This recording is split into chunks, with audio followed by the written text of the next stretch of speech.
talk about the cyclic and structural, complex ring structure of the Gospels. Now this is interesting. There's a whole sequence where Jesus from Mark 4 all the way to Mark 8, where Jesus does a constant wandering around for some reason, and then does all of these events and things happen. But if you compare all of the things that happen, and these are the things that include those 10 miracles I was talking about.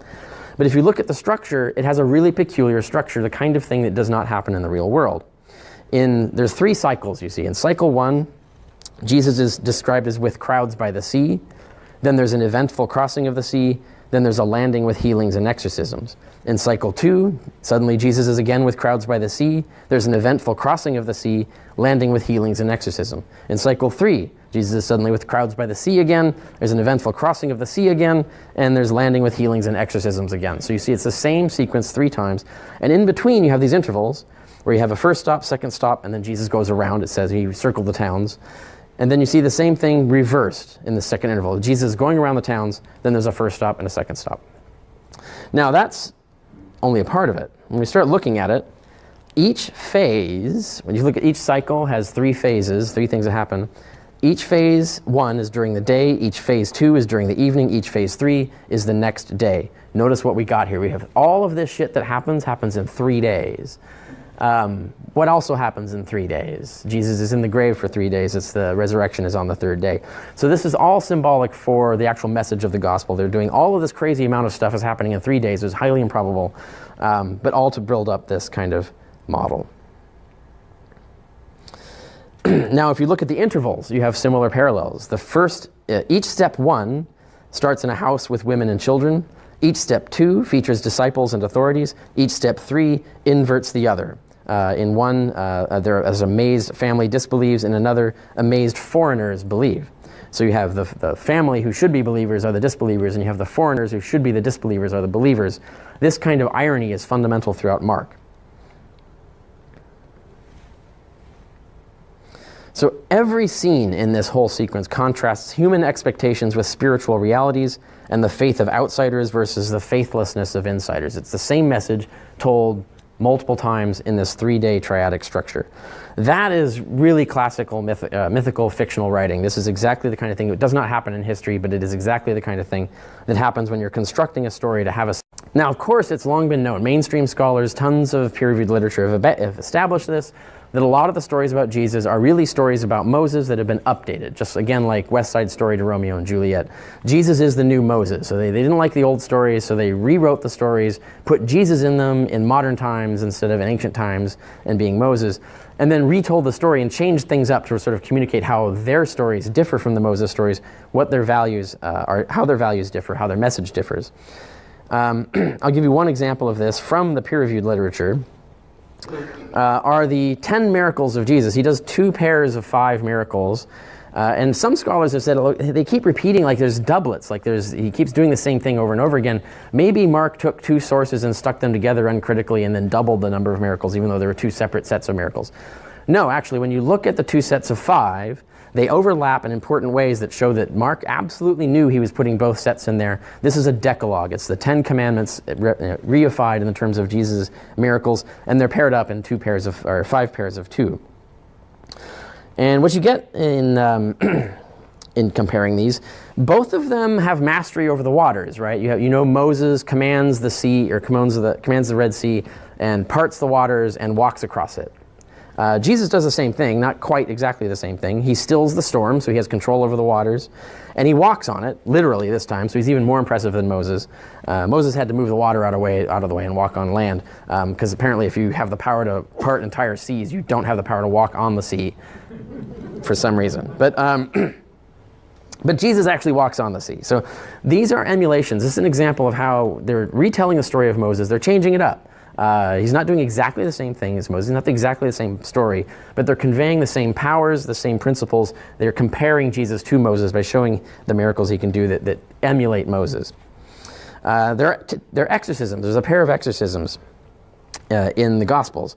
Jesus exorcises a Gentile man, the Gerasene demoniac. That's the one where the pigs die. And then he exorcises a Gentile woman. Notice, Gentile man, Gentile woman, these are pairs. It's designed to look like that. And notice the mystery, or the mastery of the waters, stilling the storm, walking on it. Both of those together make the Moses miracle. So Mark knows he's splitting the Moses miracle into two and making a pair. And here he has the exorcising a Gentile man, exorcising a Gentile woman. He knows it's a pair. He's having both genders represented. And the Gentile woman is the Syrophoenician woman, and I'll show in a moment how that relates to Moses. Then, of course, he does another gender switch. He cures an older woman who had, basically, she was on her period nonstop for 12 years, if you can imagine. Also probably not true. But also there's a scene where he cures a deaf man with his spit. Literally, Jesus spits on him and cures the deaf mute. And then there's another pair where you have curing a younger woman, Jairus' daughter, and curing a blind man with spit. So now we have curing a deaf man with spit, curing a blind man with spit. And then there's two miraculous feedings, right? So there's the feeding of the 5,000, the feeding of the 4,000. Remember the one that the dumber than the bag of hammers disciples forgot about. But anyway, notice again, Moses did both the water mastery things, also first in the same order. Moses also defeated the forces of evil. He uses miraculous powers to defeat the Amalekites, who are actually Syrophoenicians, so that's why it's a Syrophoenician woman. It's a reference to the same people. And the Gerasene demoniac is called, when the demons are cast into the pigs, it's called a legion, meaning an army. So here's Jesus defeating an army the same way Moses did. Instead of an actual army, it's this army of demons hiding inside this guy that Jesus has, for some reason, cast into pigs to kill them. I don't understand why he needed to kill 2,000 pigs for this, but, whatever. So the demons, like I said, are described as soldiers. A Syrophoenician is a northern Canaanite, just like the Amalekites. So these are clues. This is how we're taking pieces of Moses' story, rewriting them, and attributing them to Jesus, making Jesus do different things but similar points. Moses also cured diseases. He used the sky tree, where he summoned a magical tree out of the sky, and it fell into a river, or fell into a pool, and then people drank the pool and were cured. So we have the woman with the hemorrhage he cures. We have a flow of blood, and we have the deaf mute who, when Jesus spits on him, so he's using water to cure it, he only half cures it because Jesus apparently is not that great. But he half cures the guy, and he says, "I see people, they look like trees walking about." And then Jesus, okay, I got to recast the spell and try this again. And he does, and then he's fully seeing. But the reference to trees is this reference to the sky tree that Moses used to heal. Yeah. So, of course, Moses also miraculously fed thousands with manna, right? He summoned manna from heaven. So Jesus is doing a similar thing. But like Moses, Jesus' miraculous feedings also take place in the wilderness. They involve, quote unquote, gathering up the food. Everyone is fed, and they end up with more than they start with. So it's the same story, just being updated and told differently. And with Jesus as the main character. Moses also, by the way, caused water of life to flow from the rock, so that also is another one of the flowing water miracles similar to that. Another example, when Jesus goes to raise from the dead Jairus' daughter, the younger woman, Jesus takes only his top 3 disciples with him into the bedchamber, just as Moses took only 3 elders with him to strike the rock and cause the flow of water. And just as the Jews were perishing and worried about dying, Mark has a woman perishing and a girl who died. So they're taking the same ideas and revamping them in different ways to create new fiction for their uses. And notice in Moses' story with the tree, the magic sky tree, the tree goes in the water. In the Jesus case, spit goes on the disease. And then the gospel says, if you will diligently hear the voice of the Lord your God and will to do... Oh, this is Exodus, sorry. In Exodus, where the Moses miracle occurs, the sky tree message is, if you will diligently hear the voice of the Lord your God and will do what is pleasing in his sight and will give ear to his commandments, then God will heal you. Exodus 15:21. Notice, therefore, Jesus heals eyes, ears, and voice, all lining up with the same Exodus message. Conversely, the first sequence of those miracles tracks the water from rock narrative, the 3 disciples and so on. So Mark knows he is doubling the miracle stories to make 2 sets of 10. Again, this is another example of that, just as with his 2 water power miracles. And this is his decalogue of faith, the 10 miracles. Jesus wasn't just emulating Moses. So when they're writing stories about Jesus, they borrowed stories from Elijah and Elisha in the king's narrative of the Old Testament. Many scholars have pointed this out. This is a mainstream view. There are lots of examples. Thomas Brody has analyzed tons. Luke is the most egregious use of this tactic, where Luke is reversing, transforming, or playing on or adapting these Elijah-Elisha stories, but telling them about Jesus and updating them to the modern time, changing the message a little bit, and so on. Here's an example. In 1 Kings 17, we're comparing with Luke 7.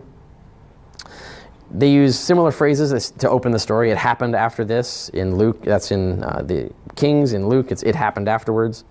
In Kings, it's all at the gate of Sarepta, Elijah meets a widow. In Luke, at the gate of Nain, Jesus meets a widow. In Kings, another widow's son was dead. In Luke, it's this widow's son was dead. In Kings, that widow expresses a sense of her unworthiness on account of sin. In Luke, a centurion had just expressed a sense of his unworthiness on account of sin. In Kings, Elijah compassionately bears her son up the stairs and asks the Lord why he was allowed to die. In Luke, the Lord commands the boy to rise. So we have a reversal of the message. And the boy comes to life and cries out in Kings, and in Luke, it says literally, and he who was dead sat up and began to speak. And then finally, the stories end with the exact same line, identical to the Greek, word for word, and he gave him to his mother. So that same exact phrase is in both. That's a dead giveaway of borrowing. And then in the king story, the widow recognizes Elijah as a man of God, and that, quote unquote, the word he speaks is the truth. In Luke, the people recognize Jesus as a great prophet of God, and the word of this truth spreads everywhere, it specifically says in the story. So this is how they're emulating the stories. They're updating and revamping them.